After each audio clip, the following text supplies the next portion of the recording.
Hello friends, welcome to study our target. दोस्तों, आज की इस वीडियो में बात करेंगे संविधान के अनुच्छेद के बारे में और इससे रिलेटेड मोस्ट इंपॉर्टेंट 40 क्वेश्चन के बारे में डिस्कस करेंगे जो आने वाले सभी एग्जाम के लिए इंपॉर्टेंट रहने वाला है। दोस्तों, वीडियो को लास्ट तक और ध्यान से जरूर देखिएगा। सबसे पहले इसके बारे में बेसिक चीज़ों को जानते हैं और उसके बाद फिर MCQ क्वेश्चन से स्टार्ट करेंगे।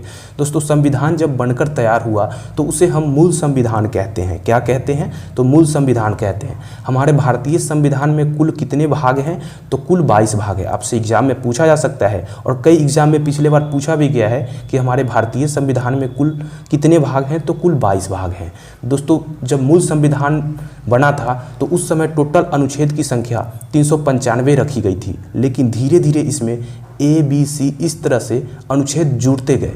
या फिर आप हिंदी में पढ़ते होंगे अनुच्छेद 9 के क हो गया, या फिर अनुच्छेद 51 के क हो गया। इस तरह से क ख ग या फिर ABC आप बोल सकते हैं। ठीक है, अब तो उस समय 395 था, लेकिन ABC करके अनुच्छेद जुड़ते गए और ऑलमोस्ट अब 450 प्लस अनुच्छेद हो चुके हैं, लेकिन ये ABC में जोड़े गए हैं। इसलिए अगर क्रम संख्या देखी जाए तो अभी भी 395 ही है। ठीक है, आपको कंफ्यूज नहीं होना है। क्रम संख्या देखी जाए तो 395 है, लेकिन टोटल को अगर जोड़ा जाए ABC वाला जितने भी हैं या फिर क ख ग घ हिंदी में जो है वो जितने भी हैं वो सबको ऐड किया जाए तो 450 प्लस अनुच्छेद हैं। ठीक है, चलिए अब बात करते हैं थोड़ा अनुसूची के बारे में। मूल संविधान में अनुसूचियों की संख्या जो है वो 8 थी। कितने थी? मूल संविधान में अनुसूची की संख्या 8 थी, लेकिन क्रमिक रूप से बढ़ती गई। इसी तरह से वर्तमान अनुसूचियों की संख्या अब कितना हो चुका है? तो अब 12 हो चुका है।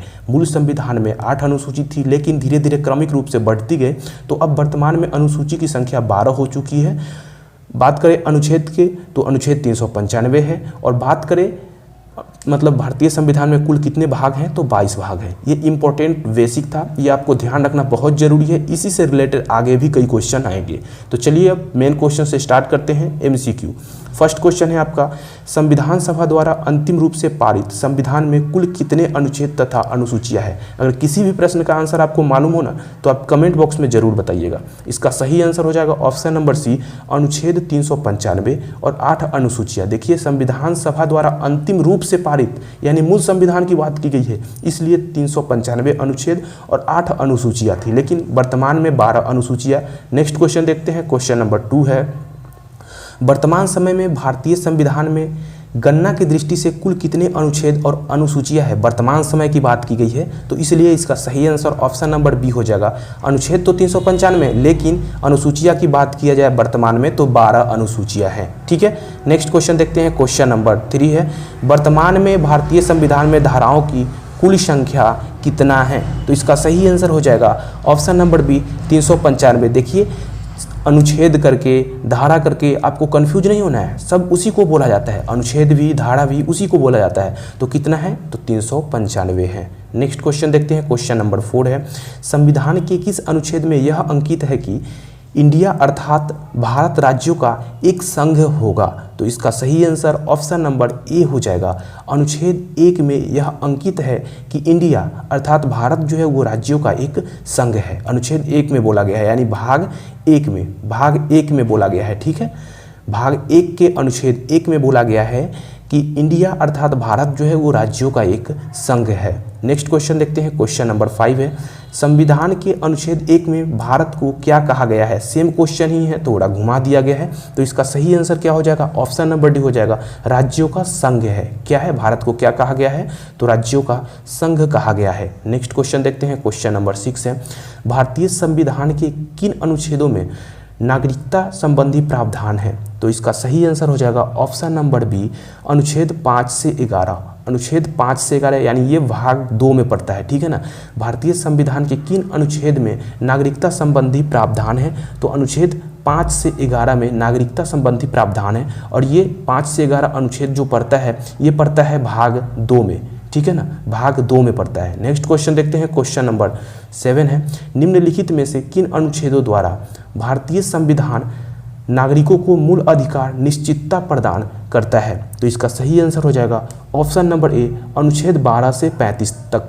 अनुच्छेद 12 से 35 तक द्वारा ये जो है भारतीय संविधान नागरिकों को मूल अधिकार निश्चितता प्रदान करता है, और अनुच्छेद 12 से 35 जो है ये भाग 3 में पड़ता है। ये किस में पड़ता है? भाग 3 में पड़ता है। दोस्तों भाग 1 में 1 से 4 अनुच्छेद पड़ता है, भाग 2 में अनुच्छेद 5 से 11 और भाग 3 में अनुच्छेद 12 से 35, फिर भाग 4 में अनुच्छेद 36 से 51, इस तरह से पड़ता है, ठीक है ना। नेक्स्ट क्वेश्चन देखते हैं, क्वेश्चन नंबर 8 है, नौकरियों तथा शैक्षणिक संस्थाओं में समाज के कमजोर वर्ग के लिए आरक्षण उपलब्ध कराने के लिए केंद्र सरकार को संविधान का कौन सा अनुच्छेद अधिकार प्रदान करता है? तो इसका सही आंसर हो जाएगा ऑप्शन नंबर बी, अनुच्छेद 16 जो है, अनुच्छेद 16 जो है ये केंद्र सरकार को ये अधिकार प्रदान करता है कि नौकरी तथा शैक्षणिक संस्थाओं में समाज के कमजोर वर्ग के लिए आरक्षण उपलब्ध कराया जाए, ठीक है, तो अनुच्छेद 16। नेक्स्ट क्वेश्चन देखते हैं, क्वेश्चन नंबर 9 है, भारत के संविधान का निम्नलिखित में से कौन सा अनुच्छेद अस्पृश्यता का उन्मूलन करता है तथा किसी भी रूप में इसके आचरण का निषेध करता है? तो इसका सही आंसर हो जाएगा ऑप्शन नंबर सी, अनुच्छेद 17। अनुच्छेद 17 जो है, ये अनुच्छेद 17 जो है अस्पृश्यता का उन्मूलन करता है, ठीक है ना। नेक्स्ट क्वेश्चन देखते हैं, क्वेश्चन नंबर 10 है, भारतीय संविधान का कौन सा अनुच्छेद राष्ट्रपति के पद के लिए पुनः निर्वाचन की योग्यताएं निर्धारित करता है? तो इसका सही आंसर हो जाएगा ऑप्शन नंबर डी, अनुच्छेद 57। ऑप्शन नंबर डी देखिए नीचे है, अनुच्छेद 57। अनुच्छेद 57 जो है ये जो राष्ट्रपति के पद के लिए पुनः निर्वाचन की योग्यताएं निर्धारित करता है। नेक्स्ट क्वेश्चन देखते हैं, क्वेश्चन नंबर 11 है, भारतीय संविधान के किस अनुच्छेद के अंतर्गत भाषण एवं अभिव्यक्ति की स्वतंत्रता के अधिकार की गारंटी दी गई है? दोस्तों इसका सही आंसर ऑप्शन नंबर ए हो जाएगा, अनुच्छेद 19। अनुच्छेद 19 के अंतर्गत भाषण एवं अभिव्यक्ति की स्वतंत्रता के अधिकार की गारंटी दी गई है। नेक्स्ट क्वेश्चन देखते हैं, क्वेश्चन नंबर 12 है, भारतीय संविधान के किस अनुच्छेद में प्रेस की स्वतंत्रता दी गई है? प्रेस की स्वतंत्रता दी गई है, तो इसका सही आंसर ऑप्शन नंबर डी हो जाएगा, अनुच्छेद 19 के फर्स्ट। देखिए यहाँ पे फर्स्ट आ गया ना, तो इस तरह से ये अनुच्छेद में धीरे धीरे जुड़ते गए, इसलिए अनुच्छेदों की संख्या टोटल 450 हो गए, लेकिन अगर क्रम में देखा जाए तो क्रम में 395 ही है, ठीक है। तो इस तरह से जोड़ा गया, 19 हो गया, 19 का 1 हो गया, या फिर 21 का ए हो गया, या फिर 9 का ए हो गया, या फिर क बोल सकते हैं। इस तरह से जोड़ा गया अनुच्छेद, तब जाकर 450 प्लस हो गया। लेकिन मूल संविधान जो था उसमें 395 था, लेकिन अभी भी क्रमिक रूप से देखा जाए, क्रम में देखा जाए तो अनुच्छेदों की संख्या 395 ही है, काउंट किया जाता है 395 ही, ठीक है।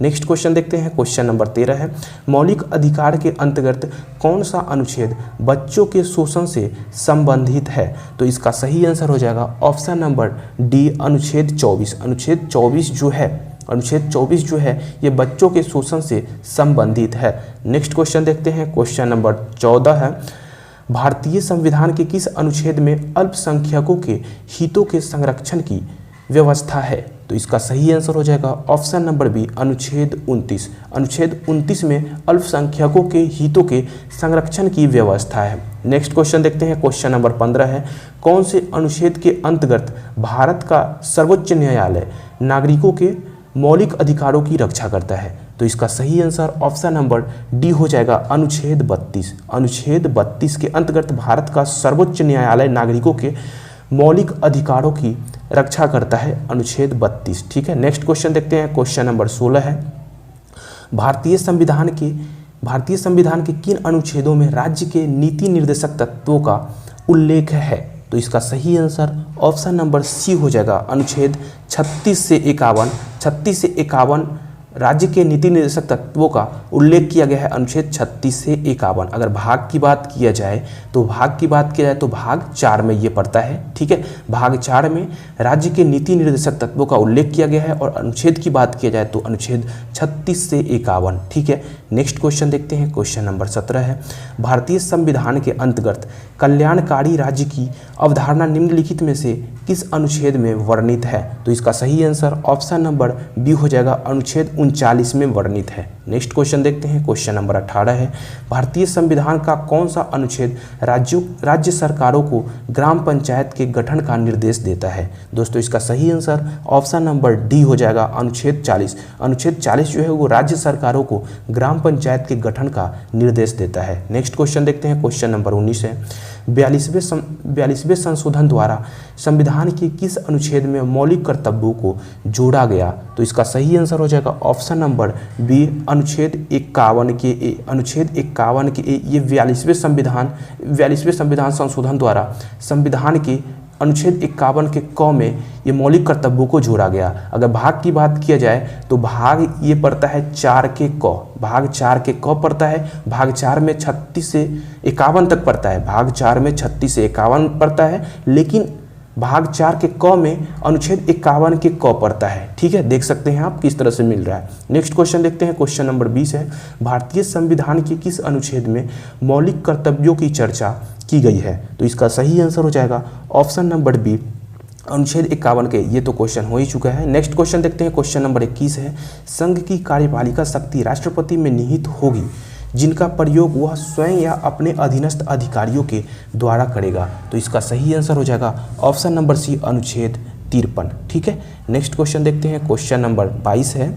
भारत के संविधान के किस अनुच्छेद के अंतर्गत भारत के राष्ट्रपति पर महाभियोग चलाया जा सकता है? तो इसका सही आंसर हो जाएगा अनुच्छेद 61। अनुच्छेद 61 के तहत राष्ट्रपति पर महाभियोग चलाया जा सकता है। ठीक है, नेक्स्ट क्वेश्चन देखते हैं, क्वेश्चन नंबर 23 है, संविधान के किस अनुच्छेद में उपराष्ट्रपति पद का प्रावधान किया गया है? तो इसका सही आंसर ऑप्शन नंबर सी हो जाएगा, अनुच्छेद 63 में उपराष्ट्रपति पद का प्रावधान किया गया है। नेक्स्ट क्वेश्चन देखते हैं, क्वेश्चन नंबर 24 है, संविधान के किस अनुच्छेद के अंतर्गत मंत्रीगण सामूहिक रूप से लोकसभा के प्रति उत्तरदायी है? तो इसका सही आंसर ऑप्शन नंबर सी हो जाएगा, अनुच्छेद 75 के अंतर्गत मंत्रीगण सामूहिक रूप से लोकसभा के प्रति उत्तरदायी है। नेक्स्ट क्वेश्चन देखते हैं, क्वेश्चन नंबर 25 है, संविधान का कौन सा अनुच्छेद मंत्री परिषद के गठन के बारे में आधारभूत नियम निर्धारित करता है? तो इसका सही आंसर हो जाएगा option number C,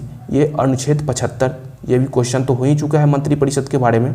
next question देखते हैं, क्वेश्चन नंबर 26, भारत के महान्यायवादी की नियुक्ति से संबंधित अनुच्छेद कौन सा है? तो इसका सही आंसर हो जाएगा ऑप्शन नंबर सी, अनुच्छेद 76।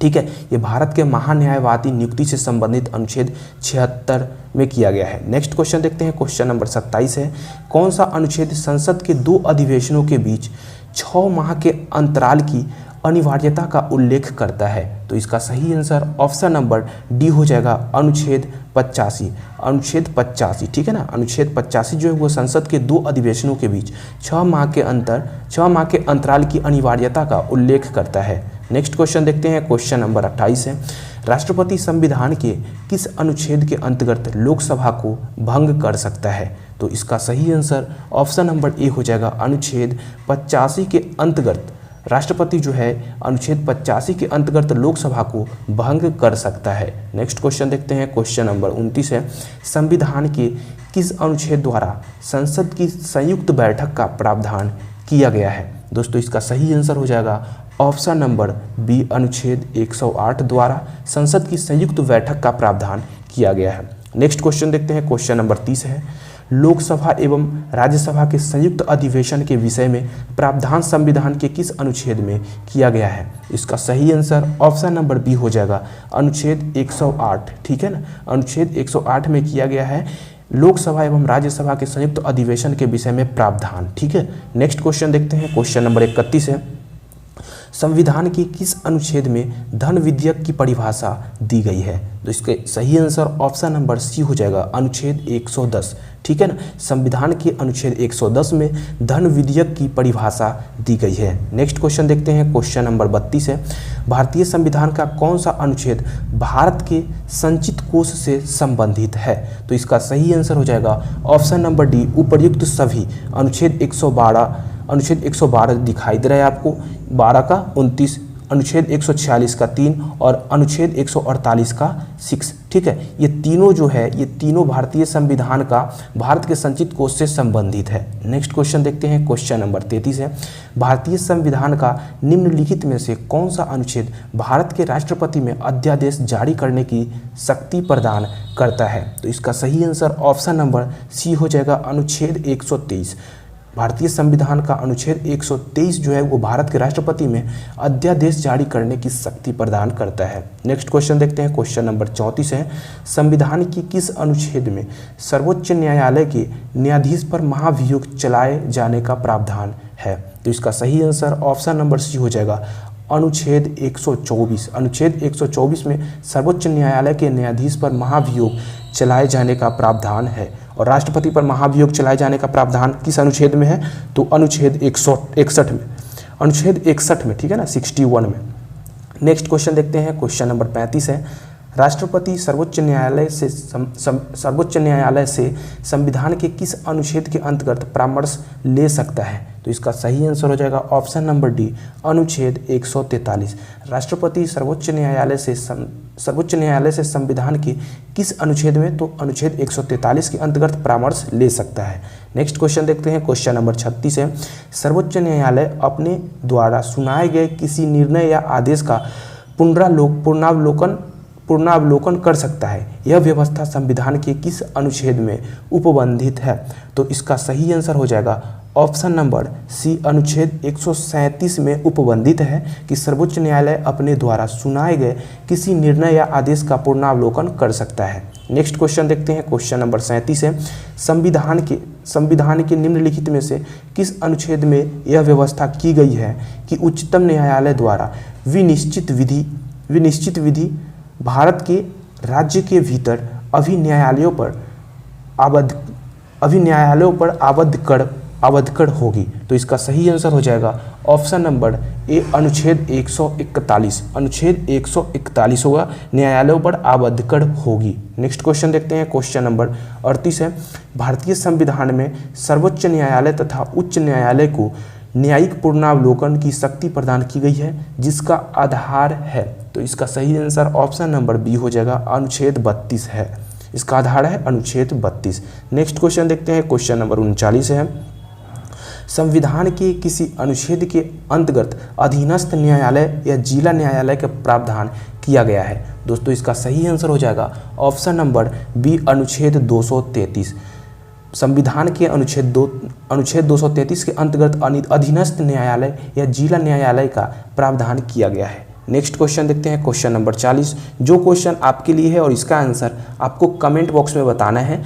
क्वेश्चन को पढ़ते हैं और इसको थोड़ा ऑप्शन चर्चा करते हैं, उसके बाद फिर आपको इसका आंसर बताना है। भारतीय संविधान का कौन सा अनुच्छेद संवैधानिक प्रावधानों की संघीय संसद राज्य विधान पालिकाओं द्वारा बनाए गए नियमों या कानूनों पर प्राथमिकता प्रदान करती है? ऑप्शन ए में है अनुच्छेद 13, ऑप्शन बी में है अनुच्छेद 32 और ऑप्शन सी में है अनुच्छेद 245 और ऑप्शन डी में है अनुच्छेद 326। इसका करेक्ट आंसर क्या होगा आप कमेंट बॉक्स में जरूर बताइएगा। अगर वीडियो पसंद आया होगा तो एक लाइक जरूर कर दीजिएगा। फिर मिलते हैं नेक्स्ट वीडियो में। Bye bye, take care. Next topic के साथ मिलते हैं।